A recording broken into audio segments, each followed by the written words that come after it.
Alors, Hamilton, l'année la plus difficile en F1 à tant de niveaux, les montagnes russes de la saison 2021.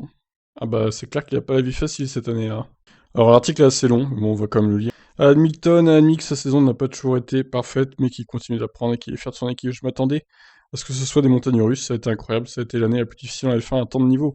Mais il y a eu tellement de points positifs et j'ai vraiment apprécié ça, même les jours difficiles. Ça pourrait certainement être mieux dans le sens où nous avons perdu des points, nous n'avons pas toujours été parfaits.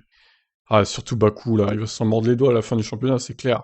Mais vous apprenez toujours en F1, j'ai l'impression que les choses se passent comme elles se produisent pour une raison, et nous avons beaucoup appris avec l'équipe.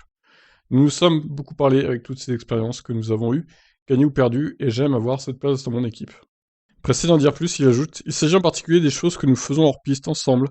J'ai toujours été fier de mon équipe et de ce que nous avons accompli ensemble. J'aime être considéré en dehors comme un des autres ingénieurs, d'être écouté. Nous échangeons d'égal à égal, et si mon idée, il manque un M, est farfelue, on n'hésite pas à me le dire. Hamilton avait déclenché un débat en suggérant que Verstappen avait plus de pression sur ses épaules cette année parce que c'était sa première vraie lutte pour un titre. Mais il dit maintenant que Verstappen est définitivement mieux préparé que lui lorsqu'il a remporté le premier titre en 2008. Pas faux ça. Bah déjà, il a plus de saisons dans les pattes, hein, Verstappen qu'Hamilton en 2008, quoi. Hein, donc c'est... Rien que pour ça, oui, du coup.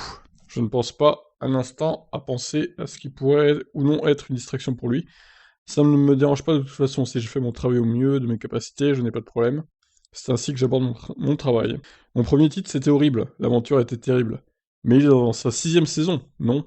J'en étais à ma 2e en F1. Je n'avais pas une grande structure autour de moi en termes de gestion, je n'avais pas d'aide pour savoir comment gérer toutes ces données, ces courbes qui m'étaient envoyées par mes ingénieurs. Je n'avais pas toute l'expérience, je n'avais pas tous les outils, sauf ceux dans la voiture, mais j'apprenais pour savoir comment être un bon coéquipier, travailler avec un groupe de personnes et tout ce genre de choses. C'était encore tout nouveau pour moi.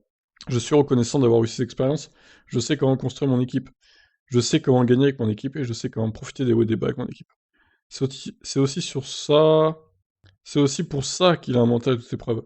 Oui, clairement. Quand je dis que je ne ressens pas ou peu la pression, c'est bien grâce à tout ce que j'ai vécu.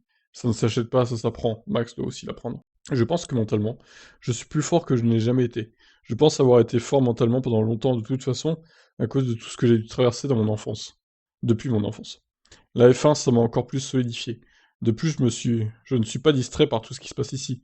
J'arrive en m'en disant que je fais ce que j'aime faire, je pense que c'est positif d'avoir cet état d'esprit. Bon, est-ce que cet état d'esprit lui permettra de gagner le championnat 2021? J'en doute, personnellement. Il y a eu trop de points de perdus par lui-même et par Mercedes cette saison, donc je pense que ça suffira pas. Mais bon, il peut encore se passer des choses, on verra bien. Je vous laisse réagir, ciao.